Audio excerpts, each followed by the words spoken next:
अब इस लेसन का थर्ड सीन की ओर बढ़ते हैं। थर्ड सीन में यह है कि the results were out once again and it so happened that Munna passed and भैया फेल्ड अगेन। मतलब कि फिर से रिजल्ट आ गया है और दोबारा से भाई साहब है जो कि फेल हो चुके हैं और मुन्ना है वो फिर से पास हो चुका है। भैया वॉज रियली अपसेट, भैया बहुत ही दुखी थे। Munna was also sad seeing his brother so unhappy, Munna भी बहुत सैड लग रहा था क्योंकि उसके बड़े भाई भी फेल हो चुके थे, वो भी बहुत दुखी थे। भैया now becomes gentler with Munna, अब भैया है वो मुन्ना से बहुत ही प्यार से बात करते हैं। Munna becomes naughtier because of this and studied even less than before. अब क्या होता है कि भाई साहब दोबारा से फेल हो गए और मुन्ना बिना ज्यादा मेहनत किए पास हो गया, तो अब और ज्यादा नोटी होने लगा है और पहले जितनी पढ़ाई करता था उससे भी कम पढ़ाई करने लगा है। Munna talking allowed, I am lucky I can pass easily. Munna कहता है कि मैं बहुत ज्यादा लकी हूं, मैं पास हो गया। I need not study so hard, अब मुझे ज्यादा पढ़ने की जरूरत नहीं है। Now I can play games with my friends and fly kites, अब मैं अपने दोस्तों के साथ गेम खेल सकता हूँ और अपने दोस्तों के साथ पतंगे भी उड़ा सकता हूँ।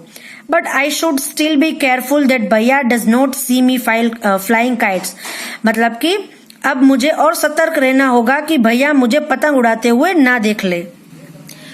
One day a kite is flying slowly downward, Munna starts running in order to grab it, suddenly he comes face to face with भैया।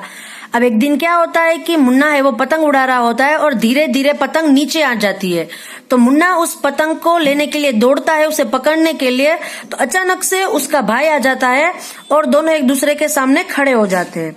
भैया catching hold of Munna's hand, भैया अब मुन्ना का हाथ पकड़ लेते हैं। Aren't you ashamed to be playing kites all the long, मतलब कि क्या तुम्हें शर्म नहीं आती कि पूरा दिन पतंगे उड़ाते रहते हो। Don't you realize that now you are in a 8th class and are not studying in a lower class? क्या तुम्हें पता नहीं चल रहा है कि अब तुम 8th क्लास में हो, लोअर क्लास में नहीं हो, हायर क्लास में हो। If you think that I am just 1 class ahead of you and I can't say anything, you are wrong. भैया कहते हैं कि मुन्ना अब तुम ये समझते हो कि तुम सिर्फ मुझसे 1 क्लास ही पीछे हो, इसका मतलब ये नहीं है कि मैं तुम्हें कुछ नहीं बोलूंगा। I am 5 years older than you are and will always be. कहते हैं कि मैं तुमसे 5 साल बड़ा हूँ और हमेशा रहूंगा। Understanding doesn't come only from reading books. समझदारी सिर्फ बुक पढ़ने से ही नहीं आती है।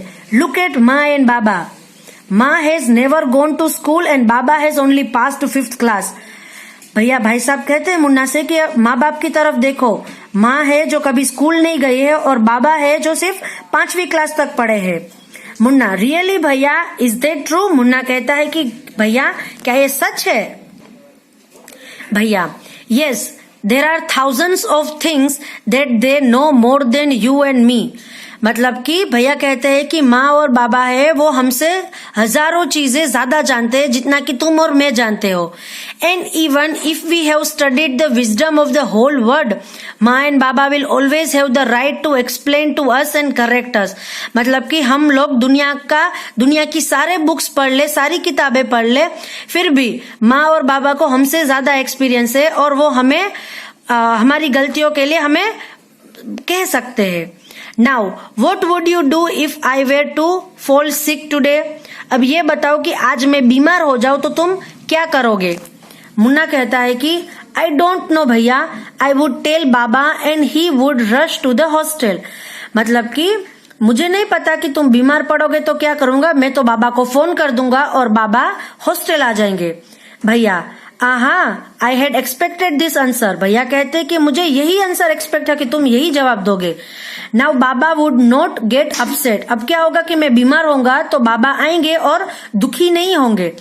ही would first try to find out what was wrong and then he would call a doctor, अब वो क्या करेंगे, वो मेरे पास आएंगे, फिर देखेंगे कि कहाँ गलत हुआ है, मतलब किस वजह से मैं बीमार हुआ या फिर किस वजह से मैं वीक हूँ, फिर वो डॉक्टर को फोन करेंगे। बाबा would know exactly what to do, बाबा को पता है कि उन्हें एग्जैक्टली करना क्या है। Munna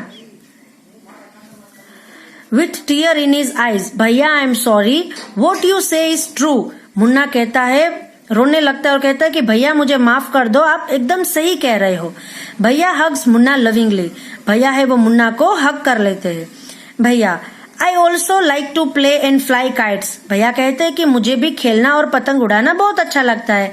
but if I also play then how can I watch out for you, मतलब कि मैं भी जो खेलने लगूंगा तो तुम पर निगाहें कैसे रखूंगा, तुम्हारा ध्यान कैसे रखूंगा। यू आर माई रिस्पॉन्सिबिलिटी, तुम मेरी जिम्मेदारी हो। मुन्ना आई लव यू भैया, मुन्ना कहती कि भैया मैं आपसे बहुत प्यार करता हूँ। तो यहाँ ये हमारा पूरे 3 जो सीन है वो यहाँ पे खत्म होते हैं। Thank you.